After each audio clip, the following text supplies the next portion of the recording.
اللي يقول ولا ظلن إلا ظل غار من الصفا، ولا شيخ إلا عامر بن زياد. الحقيقة أن عامر بن زياد أن تفرد بصفات عديدة، منها الشيخة، وثانيها الفروسية والشجاعة. صار الفروسية والشجاعة هو صاحب الكلمة الشهيرة توسع يا برك. والكرم ما يحتاج شهودها الضياغم، نحر لهم 20 فاطر والأكباش ما يعرف عددهم من كثرها. وقال فيه أحد الشعراء يقول خلت نجد ما يلقى بها كاس بثنا سوى ضمين يمواد الدواسر.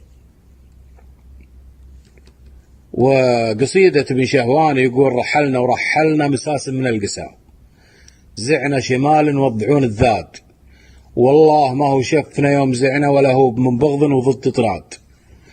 شح المراعي والظما يوم ضدنا، والبلت بالمرعى وشرب براد، في ليل بضد والظما مركيلنا لولا خواوير بهالنجلاد، وليل بحمل لي شحيحة مشاربة عليه ناس بالشروب زهاد. تواقف المظهور والناس ضيقوا يبغون راي للنهاد سداد، صوت عليهم محمي النار للعداء، سيروا العدن يذكرونه جاد. وردا عطاش القريت جاهلية مياحها ما يسمعون مناد، وليلة وردنا العد عدال زايد، لا قلت هون من جمامه زاد. ضفنا وضيفنا بن بدران عامر، حييت يا غمر فلاحه باد، شيخ ذبح بالحال 20 فاطر، والأكباش ما يعرف لهن عداد. وكثر مذاهبنا على كثر عدنا، وخلى الجمال تشيل كل الزاد، فلا ظلن إلا ظل غار من الصفا، ولا شيخ إلا عامر بن زياد. هذه قصيدة الضيغمي. والحقيقة أني محتفظ بقصيدة قديمة جدا العامر بن بدران،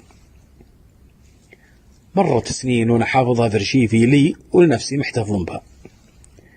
فيها حكم وفيها معاني قوية طيبة. والأيام ذي ويوقع انظري على ذاك الكتاب يوم خذيت له والله العظيم إن فيها القصيدة اللي عندي في الارشيف حقت عامر بن زياد، ومنسوبة لشهوان بن منصور الضيغمي زورا وبهتان.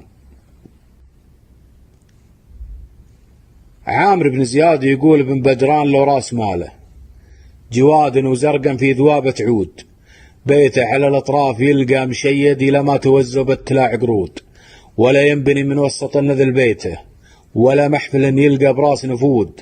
كي لنزل واد نزلنا مفيضه ونكف عنهم ما يكون يكود، لنا منزل ما بين الأفلاج والحسا، وما بين صبحة والسليل وجود. انظر الخارطة هذه، انظر، لأني بجيب عليها حجة ضد اللي زور القصيدة ونسبها للضياغم.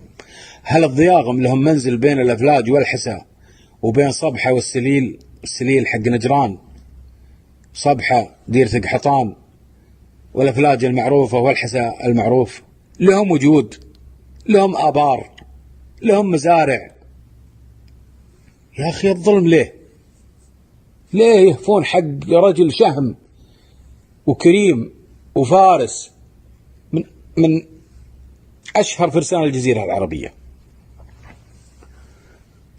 خلوني أعيد القصيدة لأن لها تكملة، بعيدها من جديد. يقول ابن بدران لو راس ماله، يعني لو ما عندي إلا هالفرس وهالرمح بيتي يلقونه مشيد الطرقية والناس الناصين.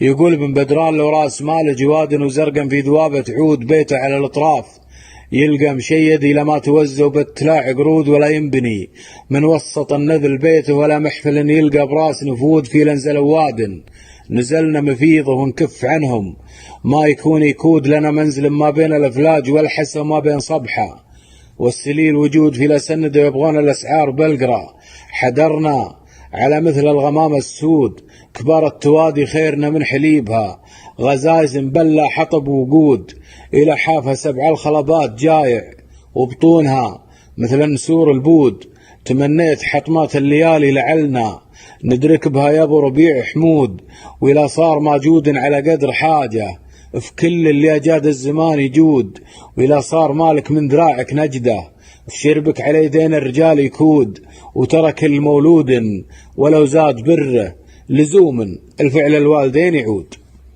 هذه القصيدة الصحيحة للعامر بن زياد. أما الضياغم فهم مروا وصاروا ضيوف على الدواسر وعلى عامر بن زياد، نحر لهم الفطر وعشاه ملك باش ومل مزاهبهم، يوم انهم بغوا المرواح للشمال وقالوا فمان الله، ومن يوم راحوا من عنده وهم بشر، وهم في شر لين جو حايل.